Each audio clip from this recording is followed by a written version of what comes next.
नमस्कार UPSC aspirants. आज के इस खास क्विक रिवीजन सेशन में आपका बहुत बहुत स्वागत है।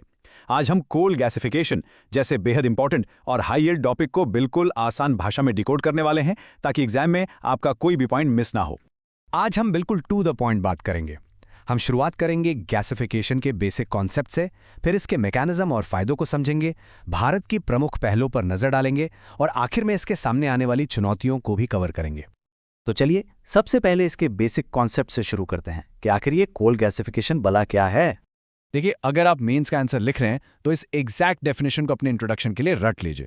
सीधी सी बात है, हम यहाँ कोयले को सीधे जलाने के बजाय उसे बहुत हाई टेम्परेचर पर ऑक्सीजन और स्टीम के साथ रिएक्ट करवाते हैं, जिससे वो एक गैस में बदल जाता है जिसे सिनगैस कहते हैं। बस ये एक लाइन पूरे प्रोसेस को परफेक्टली समझा देती है।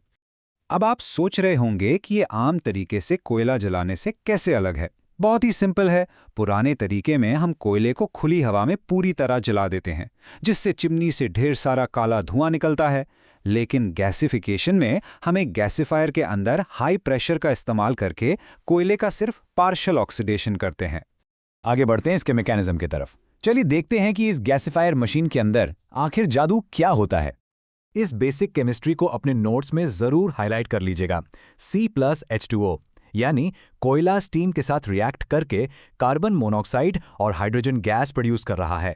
यही इस पूरी टेक्नोलॉजी का सबसे बेसिक फाउंडेशन है। और इस रिएक्शन के बाद जो गैस का मिक्सचर बाहर आता है उसे ही हम सिन गैस या सिंथेसिस गैस कहते हैं। ये मुख्य रूप से कार्बन मोनोऑक्साइड और हाइड्रोजन से बनी होती है, जिसमें आपको मीथेन और कार्बन डाइऑक्साइड के भी थोड़े बहुत ट्रेसेस मिल जाएंगे। अब सबसे बड़ा सवाल ये आता है कि हम इतनी मेहनत करके ये सिनगैस बना क्यों रहे हैं, इसके फायदे क्या हैं?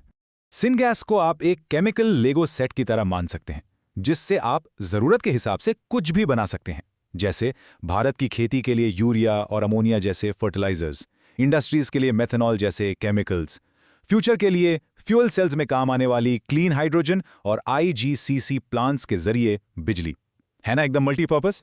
और हाँ, इसे पारंपरिक तरीके से काफ़ी क्लीन माना जाता है, क्योंकि चिमनी के धुएं के उस बड़े से बादल को साफ करने से कहीं ज़्यादा आसान है एक हाई प्रेशर गैस स्ट्रीम से सल्फर या आर्क्स जैसी इम्प्योरिटीज़ को बाहर निकालना। इससे हमारे पावर प्लांट्स की एफिशिएंसी भी बहुत बढ़ जाती है। चलिए अब आते हैं भारत पर। देखते हैं कि हमारी सरकार इस टेक्नोलॉजी को लेकर इतनी सीरियस क्यों है और हमारी प्रमुख पहले क्या हैं।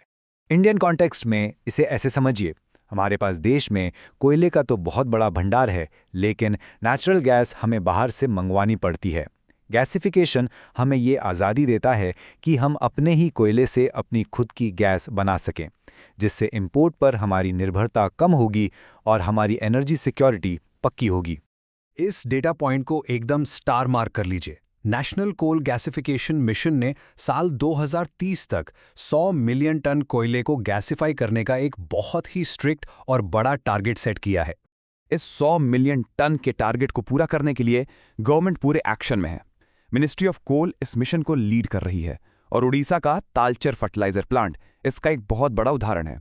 और क्योंकि इस टेक्नोलॉजी को लगाने का शुरुआती खर्चा बहुत ज़्यादा होता है, इसलिए सरकार प्राइवेट कंपनियों को वायबिलिटी गैप फंडिंग यानी VGF भी दे रही है ताकि वो आगे आएं। लेकिन देखिए, हर सिक्के के दो पहलू होते हैं। एक फ्यूचर एडमिनिस्ट्रेटर होने के नाते आपको इसकी कमियां भी पता होनी चाहिए। सबसे बड़ा टेक्निकल सिरदर्द है हमारे भारतीय कोयले की क्वालिटी। इसमें अक्सर 40% से भी ज्यादा राख या ऐश कंटेंट होता है। इंटरनेशनल गैसिफायर्स साफ कोयले के लिए डिजाइन होते हैं और हमारी ये हाई ऐश उन मशीनरी को पूरी तरह ब्लॉक या क्लॉक कर सकती है। इसके अलावा भी कुछ मेजर कैच हैं। ये टेक्नोलॉजी बहुत ही महंगी है और इसे चलाने के लिए बेतहाशा पानी की ज़रूरत होती है, जो भारत के वाटर स्ट्रेस्ड इलाकों के लिए एक बड़ी मुश्किल है। और सबसे बड़ी बात, अगर हम इसके साथ कार्बन कैप्चर टेक्नोलॉजी नहीं लगाते हैं तो ये प्रोसेस अभी भी भारी मात्रा में कार्बन डाइऑक्साइड उत्सर्जित करती है। तो इस सब को समझने के बाद मैं आपको एक सोचने वाले सवाल के साथ छोड़ती हूँ। क्या इमीडिएट एनर्जी सिक्योरिटी के फायदे पर्यावरण की कीमत से ज़्यादा मायने रखते हैं, खासकर तब जब हम कार्बन कैप्चर का इस्तेमाल ना कर रहे हों? क्या हम अपने नेट ज़ीरो गोल्स के साथ समझौता कर सकते हैं? इस पर ज़रूर विचार कीजिएगा। आज के इस क्विक रिवीजन सेशन में बस इतना ही। जुड़ने के लिए धन्यवाद।